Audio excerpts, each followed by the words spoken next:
వాళ్ళ దేవుని యందు వైరాగ్యం కలిగి పరిశుద్ధత కలిగి నిలబడి దేవుని నామాన్ని అన్ని దేశంలో కూడా మహిమపరచనటువంటి ఒక పిల్లలుగా వాళ్ళు కనపడిరే. அவர்கள் இந்த யோசேப்பு பிறகு தானியேல் இருவரும் ஒரே வயதினர்கள் காணப்படுகிறார்கள். இரண்டு பேருமே அவர்கள் இளம் வயதினர் என்றார்கள். அவர்கள் இளம் வயதிலேயே கர்த்தருக்கென்று அவர்கள் ஒரு அடிமையை கொண்டு போகப்பட்டாலும் கூட ஒரு அந்நிய தேசத்திலே தேவனுக்கென்று பரிசுத்தமாய் தேவனுக்கென்று நின்றிருக்கிறார்கள்.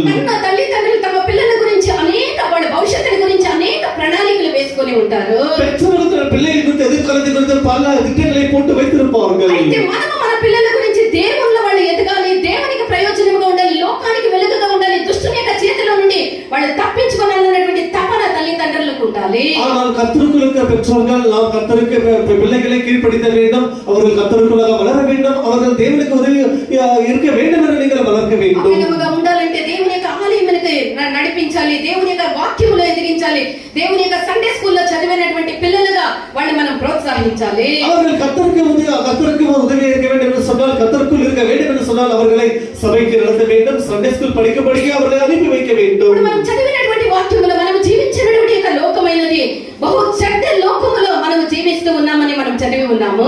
படித்த வசனத்தில் இந்த பொல்லாத உலகம் என்று நம்ம உலகத்தை குறித்து பார்த்திருக்கிறோம். అయ్యో ఈ దుష్ట లోకములో నేను ఏ విధముగా జీవించేది అని నువ్వు కలవరపడన అవసరం లేదు. இந்த பொல்லாத உலகத்தில் எப்படி வாழ்வது என்று நீ கலங்க வேண்டாம். ఎందుకనగా నీ గురించి అత్యాసక్తి కలిగినటువంటి దేవుడు మనకున్నాడు. எல்லாம் நம்மை குறித்து சிந்திக்கிற ஒரு நல்ல தேவன் நமக்கு இருக்கிறார். ఆయన మనల్ని గురించి చాలా జాగ్రత్తయు అత్యాసక్తి కలిగినటువంటి దేవుడు. அவர் நம்மை குறித்து జాగ్రత్త நம்மை குறித்து அவர் சிந்திக்கிறவராக இருக்கிறார். ఆయన మనయందు చాలా ఆసక్తి కలిగినటువంటి దేవుడై ఉన్నాడు. அவர் நம்மை பிரியப்படுகிற தேவனாக இருக்கிறார். ఎఫెసీయులు 5వ అధ్యాయం 27వ వాక్యాన్ని చదవండి. ఎఫెసీయులు 5వ అధ్యాయం 27వ వచనం படிப்போமாக. అటువలే క్రీస్తు కూడా సంఘమును ప్రేమించి కళంకమైనను ముడతైనను మరి ఏదైనను లేక పరిశుద్ధమైనది గాను నిర్దోషమైనది గాను మహిమగల సంఘము గాను తన ఎదుట దాన్ని నిలవబెట్టుకొనవలెనని వాక్యముతో ఉదక స్నానం చేత దాన్ని పవిత్రపరిచి పరిశుద్ధపరచుటకై తన్ను తాను అప్పగించుకొనెను. ఆ సంఘము కొరకు తన్ను తాను అప్పగించుకొని ఉన్న మற்ற భాషையில படிங்க. நாம் அதை திருவசனத்தை கொண்டு தண்ணீர் முழுக்கினால் சுத்திகரித்து பரிசுத்தமாக்குகிறதற்கும் கரைத்திரை முதலானவைகள் ஒன்றுமில்லாமல் பரிசுத்தமும் பிழையற்றதுமான மகிமையுள்ள சபையாக அதை தமக்கு முன் நிறுத்திக் கொள்வதற்கும் தம்மை தாமே அதற்காக ஒப்பு கொடுத்தார். ಅದನ್ನು ಕಳಂಕ ಸುಕ್ಕು ಮುಂತಾದದ್ದೊಂದು ಇಲ್ಲದೆ ಕನ್ನಿಕೆಯೋ ಎಂಬಂತೆ ಪರಿಶುದ್ಧವು ನಿರ್ದೋಷವು ಮಹಿಮೆಯುಳ್ಳದ್ದು ಆಗಿರುವ ಸಭೆಯನ್ನಾಗಿ ತನ್ನ ಎದುರಿನಲ್ಲಿ ನಿಲ್ಲಿಸಿಕೊಳ್ಳಬೇಕೆಂದು ವಾಕ್ಯ ಉಪದೇಶ ಸಹಿತವಾದ ಜಲಸ್ನಾನವನ್ನು ಮಾಡಿಸಿ ಶುದ್ಧ ಮಾಡಿದನು. ಆ ಮಹಿಮೆ ಉಳ್ಳಂತಹ ಸಭೆಯಾಗಿ ತನ್ನ ಮುಂದೆ ನಿಲ್ಲಿಸಿಕೊಳ್ಳುವುದಕ್ಕೋಸ್ಕರ ತಂದೆಯಾದಂತ ದೇವರು ಮಗನಾದಂತ ಕ್ರಿಸ್ತುವನ್ನು ನಮಗೋಸ್ಕರ ಅರ್ಪಿಸಿದ್ದಾರೆ. பிதாவாகிய தேவனானவர் குமாரனாகிய கிறிஸ்துவை நாம் எல்லாரும் அவருக்கு முன்பாக மாசற்றதும் குறையற்றதுமாய் இருப்பதற்கு பரிசுத்தமாய் இருப்பதற்கு தேவனானவர் குமாரனை நமக்கென்று దేవుడు ఎందుకు జరిపిస్తూ ఉన్నారు? எல்லாவற்றையும் பிதாவாகிய தேவன் எதற்கு செய்கிறார்? ఉన్నటువంటి ఆ యొక్క అత్యాసక్తితోనే దేవుడు ఇవన్నీ కూడా మన కొరకు చేస్తూ ఉన్నారు. நம்மை வைத்த அதிகமான ஆசை நிமித்தமாக தேவன் அப்படி செய்கிறார். దేవుడు ఇశ్రాయేలు జనుల్ని ఐగుప్తు నుండి విడుదల చేసినప్పుడు தேவனானவர் இஸ்ரவேல் ஜனங்களை எகிப்திலிருந்து విడుదల செய்தபோது సాధారణంగా ఆ యొక్క దేశం నుండి రమ్మని చెప్పి పిలవలేదు. ஏதாவது ஜனங்களை இது சாதாரணமாக நீங்க வாங்கல என்று அவர் கூப்பிடவில்லை. ప్రజల్ని ఐగుప్తు దేశంలో నుండి విడుదల చేయుటకు அந்த దేశத்திலிருந்து ஜனங்களை విడుదల செய்யும்படியாக వర్షము కలిగినటువంటి కార్యాలు చేసినట్టు వేదమందు మనం చూడగలము. அவர் எப்படிப்பட்ட மகத்துவமான காரியங்களை செய்தார் என்று வேதத்திலே படிக்கிறோம். ఆయన పిల్లల యొక్క విమోచన కొరకు ఎంతైనా రోషము కలిగినటువంటి కార్యాలు చేసేదానికి అత్యాసక్తి కలిగినటువంటి దేవుడై ఉన్నాడు. அப்படி தேவன் தன்னுடைய பிள்ளைகளின் விஷயத்திலே அவர் எப்படிப்பட்ட காரியங்களை செய்வதில்லை, அவர் ரோஷமுள்ள தேவனாய் இருக்கிறார். నన్ను ఆరాధించుటకు ప్రజల్ని పంపించమని ఆజ్ఞ ఇవ్వమని ఆ ఫరోతో చెప్పమని మోషేతో చెప్పమని చెప్పే என்னுடைய ஜனங்கள் என்னை ஆராதனை செய்யும்படிக்கு அவர்களை விடுதலை செய் என்று தேவனானவர் அந்த பார்வோனிடம் சொன்னார். ఫరో తన యొక్క హృదయాన్ని కఠినము చేసుకున్నందున அந்த பார்వో తన హృదయాన్ని కఠినపరిచినందున దేశం నుండి పంపించనొల్లని చెప్పినందువలన ఇశ్రాయేలు జనங்களை విడుదల செய்ய மாட்டேன்னு சொன்னது నిమిత్తமாக ఒకటి తర్వాత ఒకటి దేవుడు భయంకరమైనటువంటి ఒక బాధతో బాధించి ఆ యొక్క ప్రజల్ని విమోచించేంత వరకు దేవుడు ఆయన యొక్క ఆసక్తిని, రోషము కలిగినటువంటి ఆయన యొక్క ఆసక్తిని వదిలిపెట్టలేదు. அந்த எகிப்தின் மேல அந்த பார்வோன் மேல ஒன்றுக்கு மேல் இப்படியாக அவன் 10 வாதைகளை அனுப்பி அந்த ஜனங்களை அவர் தண்டிக்க செய்தார். ఆయన ఎంత ఆసక్తి కలిగినటువంటి దేవుడు అంటే அவருடைய ஜனத்துக்குள்ள எவ்வளவு ஆசீர்வாத தேவன் சொன்னார். ఆ దేశము నుండి, ఆ బానిసత్వముల నుండి, ఆ ఐగుప్తు దేశము నుండి ఆయన బయటికి తెచ్చేంత వరకు ఆయన ఊరుకోలేదు. அவர்கள் கடைசியிலே அந்த ஜனங்களை அந்த தேசத்தை விட்டு வெளியே கொண்டு வர வரைக்கும் தேவனானவர் விடவில்லை. 40 సంవత్సరాలు దేవుడు ఇశ్రాయేల్ ప్రజలతో ఉండి ஏறக்குறைய 40 வருஷ காலமே அந்த ஜனங்களோட தேவனானவர் இருந்து పగలు ఆ మేఘ స్తంభముగా, రాత్రి అగ్ని స్తంభముగా ఉండి ఎడారిలో సమస్తము దేవుడై ఉండి వాళ్ళని నడిపించి వాగ్దాన దేశమునకు చేర్చిరి. அந்த ஜனங்கள் அந்த வனாந்தரத்தை நடந்து வரும்போது அவர்களை பகலிலே மேகத்தூண்களாகவும் இரவிலே அக்கினி தூண்களாகவும் தேவன் அவர்களை நடத்தி வந்திருக்கிறார். ఒకవేళ ఆ యొక్క ఇశ్రాయేలీయులు ఐగుప్తు దేశములో ఉండి దేవుని యొక్క ఆజ్ఞకు లోబడకపోయి ఉంటే ஒருவேளை அந்த ஜனங்கள் தேவனுடைய கட்டளையை அவர்கள் கேட்காமல், வார்த்தை கேட்காமல் அந்த தேசத்தில் இருந்திருந்தால் పస్కా గొర్రెపిల్ల యొక్క రక్తమని, ఆ యొక్క తలుపులకు ద్వారబంధములకు పుయ్యమని చెప్పి దేవుడు ఆజ్ఞాపించినటువంటి ఆ యొక్క ఆజ్ఞకు వాళ్ళు లోబడకపోయి ఉంటే அந்த பஸ்கா ஆட்டுக்குட்டியை வధిத்து அந்த ரத்தத்தை அந்த நிலைக்கால்களுக்கு பூசாமல் இருந்திருந்தால் వాళ్ళు అద్భుతమైనటువంటి దేవుని యొక్క విడుదలని వాళ్ళు పొంది ఉండేవారు కాదు. அவர்கள் அற்புதமான தேவனுடைய விடுதலை பெற்றிருக்க மாட்டார்கள். దేశమైనటువంటి పాలు తేనెలు ప్రవహించినటువంటి ఆ యొక్క దేశానికి వచ్చే ఉండేవాళ్ళు కాదు. இந்த பாலும் தேனும் உடனே காணதேசத்துக்கு அவர்கள் வந்திருக்க மாட்டார்கள். ప్రియమైనటువంటి దేవుని యొక్క జనమా, దేవుని జనమే, ప్రియమైనటువంటి యవనస్తులారా, ప్రియమైన వాలిబర్గలే, దేవుడు బలవంతుని చేతిలో బాణములుగా ఉండటకు ఆయన ఎన్నుకొని ఉన్నాడు. బలవాన్ కైயிலே అம்பుగளாக இருக்கும்படிக்கு தேவன் தெரிந்து నశించిపోవుటకు కాదు, உலகத்திலே அழிந்து போவதற்காக அல்ல. అద్భుతమైనటువంటి కార్యాలు చేసేదానికి దేవుడు మన యవనస్తులు, యవన ప్రాయములు ఆయన ఎన్నుకొని ఉన్నాడు. దేవునికి இந்த அற்புதமான காரியங்களை செய்யும்படியாக தேவன் வாலிப பிள்ளைகளை தெரிந்து கொண்டிருக்கிறார். దేవునికి ఉండేటువంటి ఆ యొక్క అత్యాసక్తిని నువ్వు అర్థం చేసుకుందువు కాక, தேவன் வைத்ததన్న அதிகமான அந்த பாசத்தை நீ புரிந்து கொள்வாயாக. నీ విషయంలో దేవునికి ఒక దివ్యమైనటువంటి ఒక ప్లాన్, ఒక యోచన, నీ విషయంలో ఒక ఆలోచన దేవునికి ఉన్నది. உன் மீது தேவனுக்கு ஒரு அருமையான ஒரு பிளான், ஒரு ஆலோசனை இருக்கிறது. నీ విషయంలో దేవుడు ఉద్దేశించినటువంటి యొక్క కార్యాలను నువ్వు నీ యొక్క జీవితంలో నెరవేరుటకు ఆయన పెట్టినటువంటి స్థలములో మనం ఉండాలి. பாருங்கள், தேவன் நம்ம மேல் வைத்த அந்த பிளான், அந்த உத்தேசம் நிறைவேறும்படிக்கு கர்த்தர் நம்மை எங்கே வைத்தாரோ அங்கே தான் இருக்க வேண்டும். లేవికాండము 20వ అధ్యాయం 26వ వాక్యాన్ని చదవండి. லேவியராகமம் 20ஆம் அதிகாரம் 26ஆம் வசனம் படிப்போமாக. మీరు నాకు పరిశుద్ధులై ఉండవలేను. మీరు నాకు పరిశుద్ధులై ఉండవలేను. యెహోవా అను నేను పరిశుద్ధుడను. యెహోవానకు నేను పరిశుద్ధుడను. మీరు నా వారై ఉండునట్లు, మీరు నా వారై ఉండునట్లు అన్ని జనుల్లో నుండి మిమ్మల్ని వేరుపరిచి నేను ఏ విధంగానైనా ఉంటాను. నాకు దేవుడు తోడై ఉండాలి, నాకు దేవుడు అన్ని చేయాలంటే అది కుదరనటువంటి కార్యము. பாருங்கள், நான் எப்படியாகிலும் இருப்பேன், எனக்கு கர்த்தர் எனக்கு வேண்டும், அவர் இதெல்லாம் செய்ய வேண்டும் என்று நினைத்தால் அது கூடாத காரியம். దేవుడు పరిశుద్ధుడై ఉన్నాడు. நம்முடைய தேவன் பரிசுத்த தேவனாய் இருக்கிறார். ఉండాలంటే మనము కూడా పరిశుద్ధులమై ఉండాలి. அவருடைய பிள்ளைகளாக இருக்க வேண்டும் என்று சொன்னால் நாம் பரிசுத்தமாய் இருக்க నేను வேண்டும். పరిశుద్ధుడనై ఉండునట్లు మీరు పరిశుద్ధులై ఉండుడని ఇశ్రాయేలీయులతో దేవుడు సెలవిస్తూ ఉన్నాడు. நான் பரிசுத்தமாய் இருக்கிறது போல நீங்களும் பரிசுத்தமாய் இருங்கள் என்று இஸ்ரவேலோடு தேவன் சொல்கிறார். పరిశుద్ధపరచుటకు దేవుడు తన యొక్క స్వరక్తమునిచ్చి మనల్ని కడిగి, మనల్ని శుద్ధీకరించి, తన యొక్క ప్రాణమునిచ్చి, తన యొక్క రక్తమునిచ్చి మనల్ని విలువించుకొని ఉన్నారు. நாம் எல்லாரையும் பரிசுத்தமாக ஆவதற்கு தேவனானவர் தன்னுடைய ஜீவனை கொடுத்து தன்னுடைய ரத்தத்தை சிந்தி நாம் எல்லாரையும் அவ்விதமாக மீட்டெடுத்திருக்கிறார். ఈ విధముగా కొనబడినటువంటి మనము సంపూర్ణముగా దేవుని యొక్క సొత్తై ఉన్నాము. இப்படி அவருடைய ரத்தத்தை கொடுத்து விலை கொடுத்து வாங்கப்பட்ட நாம் அவருடைய దేవుని యొక్క சொந்தம். బిడ్డలు వేరే ఎవరికి సొంతము కాదు. பிரியமான தேவனுடைய பிள்ளைக்கு யாருக்கும் சொந்தம் இல்லை, ఎవరికి చెందిన వాడవో చెందిన దానవో కాదు. யாருக்கும் சேர்ந்தவனும் இல்லை. ఆయనకే నువ్వు చెందిన దానవు, அவருக்கே சேர்ந்தவனாய் இருக்கிறாய். ఆయనకే నువ్వు సొంతము, அவருக்கே சொந்தமாய் వేరే இருக்கிறாய். ఎవరికి నువ్వు సొంతము కాదు. யாருக்கும் சொந்தம் ఈ இல்லை. విషయమందు దేవుడు చాలా రోషము కలిగినటువంటి దేవుడై ఉన్నాడు. இந்த விஷயத்திலே கர்த்தர் மிகவும் ரோஷமுள்ள தேவனாய் ఆయన నిన్ను இருக்கிறார். నన్ను ప్రేమించుటకు మహా రోషము కలిగినటువంటి దేవుడై ఉన్నాడు. அவர் உன்னை என்னையும் நேசிக்கிறதுல மிகவும் ரோஷமுள்ள தேவனாய் ఆయన இருக்கிறார். ప్రేమ భావోద్రేకముతో కూడినటువంటి ప్రేమయై ఉన్నది. அவருடைய அன்பு மிகவும் அது எவ்வளவு அன்பு நிறைந்த ஒரு அன்பாய் ఏదో இருக்கிறது. నిన్ను ప్రేమిస్తూ ఉన్నానని ఒక సాధారణమైనటువంటి ప్రేమ కాదు.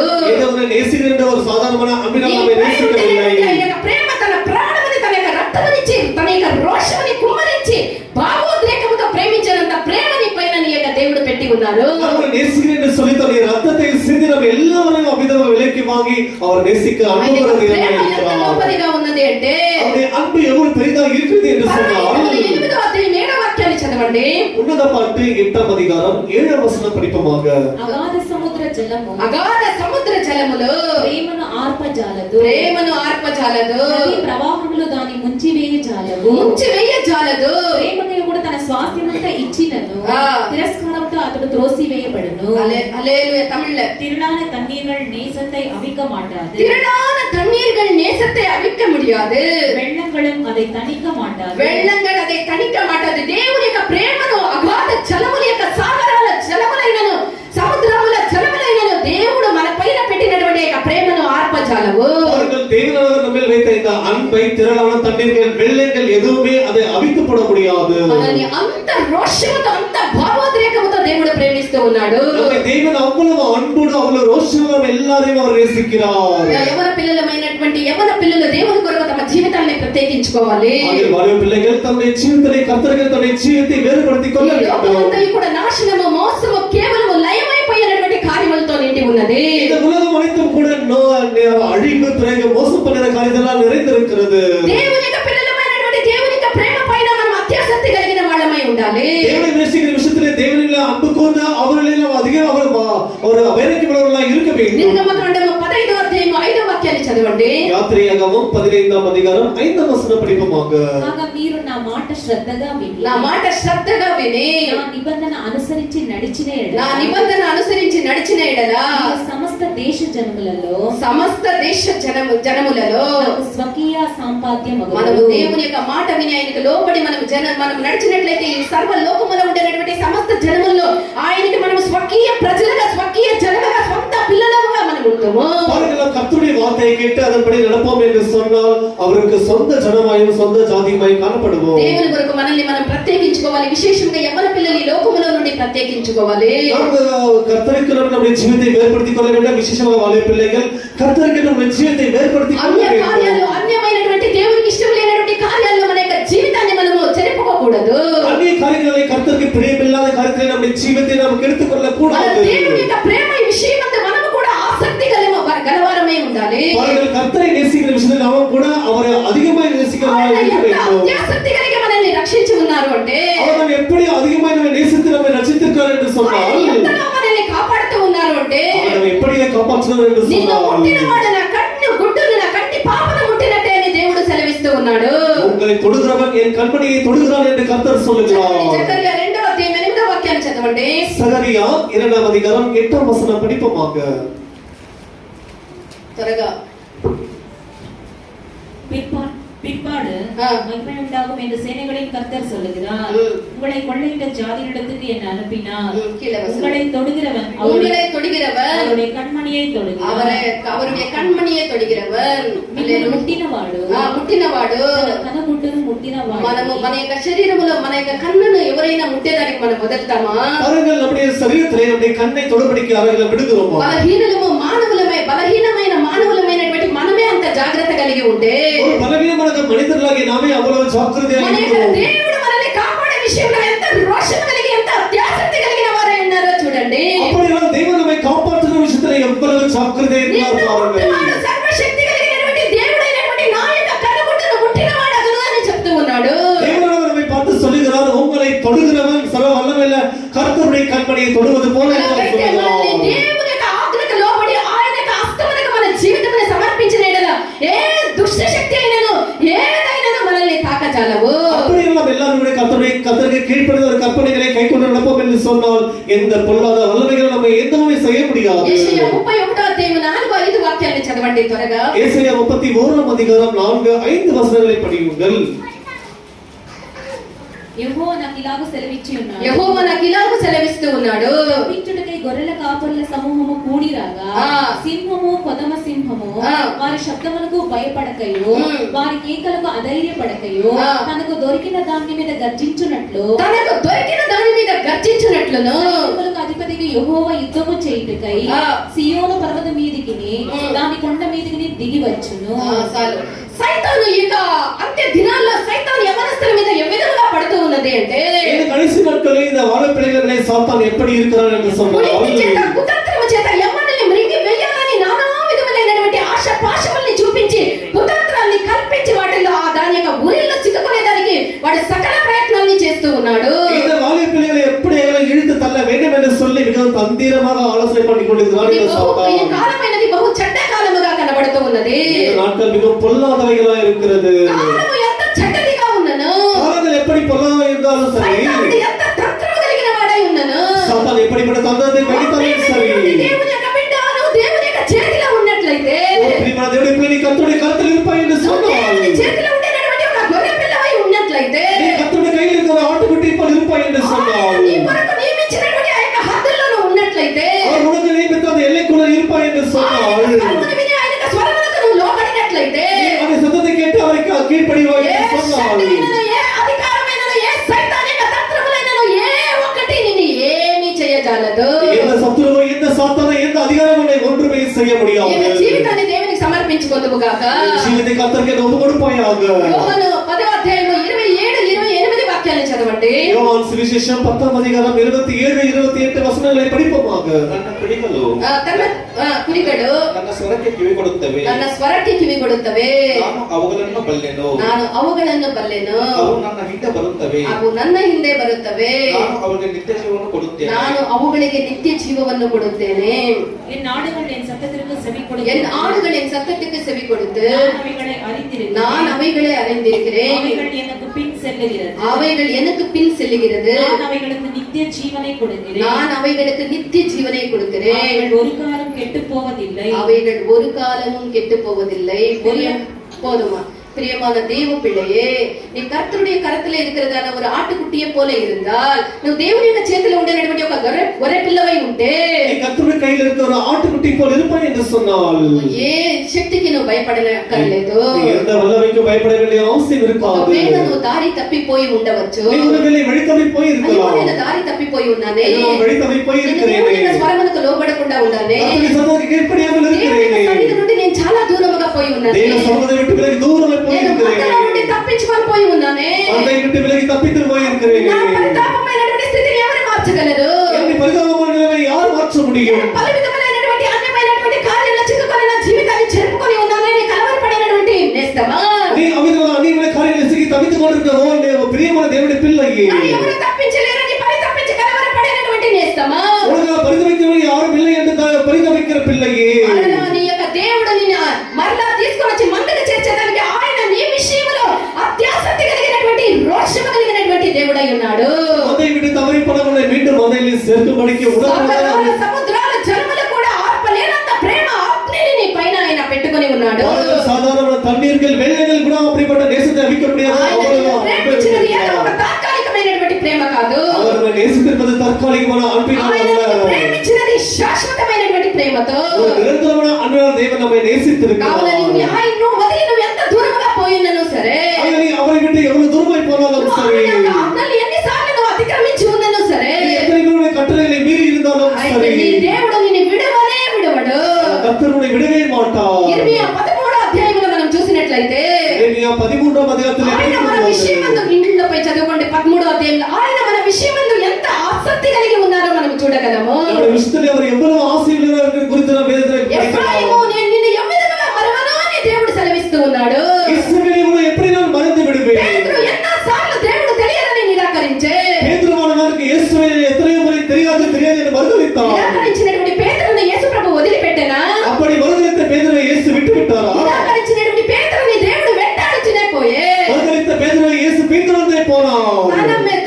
పేతురు దేవుని విషయంలో తన యొక్క ప్రేమను నూతన పరచుకునేంత వరకు దేవుడు పేతురుని వదిలిపెట్టనే లేదు. பேதுருவானவர் கர்த்தருடைய விஷயத்துடைய அன்பை புதிதாக செய்கிற வரைக்கும் அவரை దేవుని యొక్క விடவில்லை. స్వరమును విని నినివేకి పోవలసినటువంటి ఆ యొక్క యోనా పరిగెత్తుకొని పోయినటువంటి యోనాని వదిలిపెట్టెనా? அவர்கள் நினைவுக்கு போக வேண்டியதா அந்த ஒரு யோனானை கூட கர்த்தர் விடவில்லை. అక్కడ పోయి సువార్త ప్రకటించేంత వరకు దేవుడు యోనాని వదిలిపెట్టనే లేదు.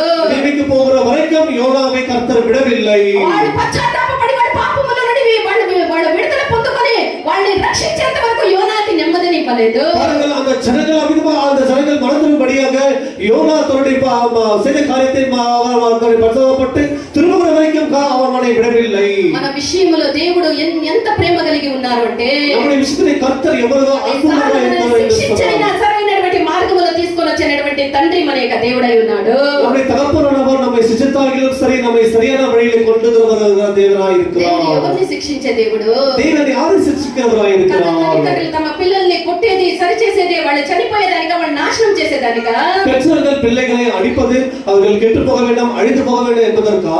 కాదు. இல்லை, அப்படி இல்லை. తమ పిల్లలు బాగుపడి మంచిగా ఉండాలనే ఆ యొక్క శిక్షని అనుగ్రహిస్తూ ఉంటారు. பிள்ளைகள் நன்றாக இருக்க வேண்டும் என்பதற்காகத்தான் பெற்றோர்கள் பிள்ளைகளை அடிக்கிறார்கள். కొన్ని సందర్భాల్లో ఎందుకు నన్ను చెయ్యి విడిచినా, ఎందుకు నాకు ఈ శిక్ష, ఎందుకు నాకు ఇంత బాధ శ్రమలను మనం అనుకుంటాం. మనల్ని శిక్షించి మనల్ని క్రమపరచుటకే దేవుడు మనకి కొన్నిసార్లు అలాంటి ఒక శిక్షని మనకు అనుగ్రహిస్తూ ఉంటారు. அவர்களோட செய்தியில் நினைக்கிறோம், எதற்கு இப்படிப்பட்ட சிக்ஷை, எனக்கு இப்படிப்பட்ட சோதனைகளுக்கு நினைக்கிறோம். நம்ம எல்லாருமே அவர் வழியில் இருப்பதற்கு தான் கர்த்தர் அப்படி சிக்ஷிக்கிறார். 3వ అధ్యాయం 19వ వాక్యం చదవండి. வெளிப்படுத்தின விசேஷம் 3ஆம் அதிகாரம் 19ஆம் வசனம் படிப்போமாக. నేను ప్రేమించు వారిని అందరినీ నేను ప్రేమించు వారందరినీ గద్దించి శిక్షించుచున్నాను గనుక గద్దించి శిక్షించుచున్నాను గనుక ఆసక్తి కలిగి మారు మనసు పొందుము. ஆசக்தி కలిగి மாறு மனசு பொந்துமோ. நான் நேசிக்கிறவர்கள் எவர்களோ நான் நேசிக்கிறவர்கள் எவர்களோ அவர்களை கடிந்து கொண்டு சிட்சிக்கிறேன். அவர்களை கடிந்து கொண்டு சிட்சிக்கிறேன். ஆகையால் நீ ஜாக்கிரதையா இருந்து மனம் திரும்பு. ఆగయాల్ నీ జాగ్రత్తగా ఇருந்து మన తిరుగు. హల్లెలూయా. మనం మారు మనసు పొంది మనం ఎంత దూరం పోయినా మరలా మనం దేవుని సమీపంకి వచ్చి మనం ఎంత అతిక్రమాలు చేసి ఉన్నాను వాటన్నిటిని వదిలిపెట్టి మనం మరలా దేవుని యొక్క సన్నిధికి వచ్చేంత వరకు దేవుడు మనల్ని వదిలిపెట్టేది లేదు.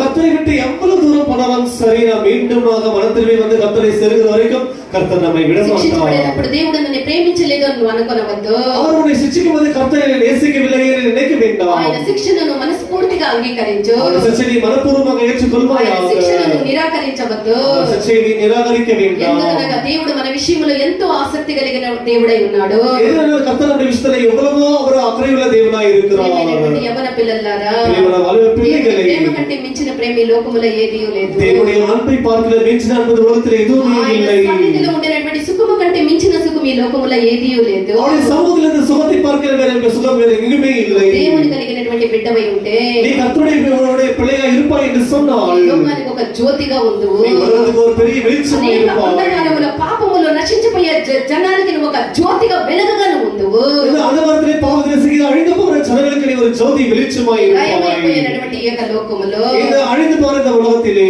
ఈ యొక్క నాశనమైపోయినటువంటి ఈ యొక్క లోకములో இந்த நாசமாய் போகிற இந்த உலகத்திலே మనం దేవుని కొరకు మనము వెలిగి ప్రకాశించేదానికి మనము దేవుని కొరకు ఆసక్తి గల వారై ఉండి మన పిల్లల్ని ఆసక్తిగా దేవుళ్ళ పెంచేదానికి మనం సిద్ధ మనసు కలిగి ఉండుటకు దేవుడు మన కృప అనుగ్రహించుదురు గాక. இந்த அழிந்து போகிற உலகத்திலே நம்ம எல்லா ஜனங்களுக்கும் ஒரு நல்ல ஒரு ஜோதியாக இருந்து பிரகாசிக்கும்படிக்கு நாம் நம்ம பிள்ளைகளை கர்த்தருக்குள்ளாக வளர்ப்போமாக. దేవుడు మనకు సహాయం చేయుదురు గాక. கர்த்தர் உதவி செய்வாராக. దేవుని యొక్క జనమా, ప్రియమైన దేవుని జనమే, సంవత్సరం అంతా సండే స్కూల్ చదివి நாம் இந்த பிள்ளைகள் எல்லாரும் வருஷம் எல்லாம் சண்டே ஸ்கூல் படித்து వాళ్ళు ఎంతగానో వాళ్ళు ఎగ్జామ్లు రాసి వాళ్ళు ర్యాంక్ లో ఫస్ట్ ప్రైజ్ లో సెకండ్ క్లాస్